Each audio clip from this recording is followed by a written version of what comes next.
boy Tyson Fury out, you're gonna have to bring everything you got to beat him. And I just don't. And I'm gonna be honest with you, I can't see Joshua beating him, but I sure would buy some tickets to see it.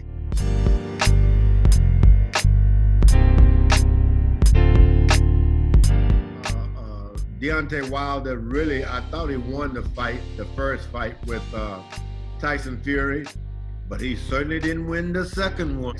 Comeback. He can come back. He's just gonna have to look at films and study the sport, and he can come back and win.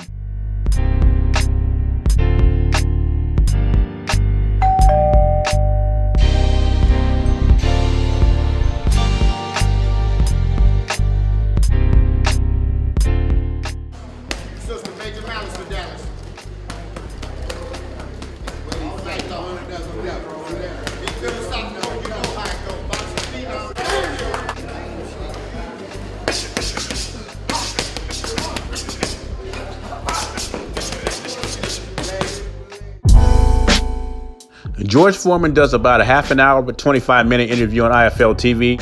The only thing I agree with what George Foreman said, he has Andy Ruiz in the top 4 or top 5 heavyweights in the division. I do agree with that. When Ruiz is right and his head's in the game, he is one of the top heavyweights in the division, whether you like it or not. But I would also throw Dillian Whyte in the mix. Whyte probably has the second best resume in the heavyweight division. The only blemish on his record is against Anthony Joshua, 2-time unified heavyweight champion. And you saw at the beginning of the video, George Foreman thought Deontay Wilder won the first fight. The only reason I think some people thought Deontay Wilder won the first fight, what good is 2 knockdowns when you lost 10 rounds? In another interesting statement George Foreman said, and he's not alone, Bob Arum says the same thing, that Deontay Wilder has a better chance of beating Fury than Anthony Joshua does. And when you listen to the interview by George Foreman, he talks about little Andy Ruiz beats big Joshua. Let's go back in history a little bit real quick. I'm going to talk about 2 great heavyweights. I'm talking about great heavyweights of all time that lost to inferior opposition in their prime. Lennox Lewis, definitely an all-time great. Great jab, great right hand, great box. Was the last undisputed heavyweight champion. Also won a gold medal in the 1988 Olympics. The one flaw Lennox Lewis had, he did not have a great chin. He had 2 losses to what Bob Arum would call not elite fighters. They were good, but they were not elite.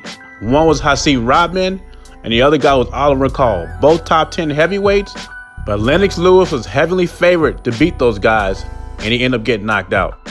I will give Lennox Lewis credit because he avenged those losses, and that's what makes him so great. Now, another all-time great I want to talk about real quick is Vladimir Klitschko. When you look at Klitschko, what's incredible about him, the WBO title he held twice. He defended it 19 times. The first time he did it 5 times. The second reign, he did it 14 times. He also was IBF champion, and he defended his IBF belt a total of 18 times. But Klitschko did suffer some pitfalls. He's been knocked out 4 times.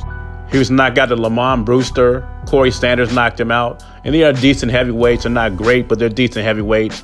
But the worst loss on his record is against Ross Perot.